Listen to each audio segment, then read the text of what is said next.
الأوركسترا السيمفونية الوطنية العراقية تأسست بأربعينيات القرن الماضي وتم الإعلان عنها رسمياً بسنة 1959، لكن بالسقوط النظام تعرضت للنهب وآلاتها للتخريب، وأيضاً حتى بعض أعضائها تعرضوا للخطف.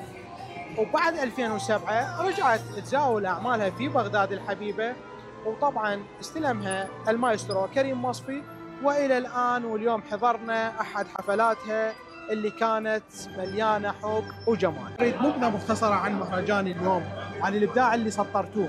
شكرا، كان منهجا متميزا. قدمنا أعمال لريكارد فاغنر ولريمسكي كورساكوف، وللمرة الأولى في المنطقة جوستاف هولست. قدمنا عمل الكواكب، وهذا عمل كبير جدا وصعب جدا، وفيه كم هائل من العمل والتحضير والنسق الصوتي الذي يتطلب خبرة وليس فقط تدريب.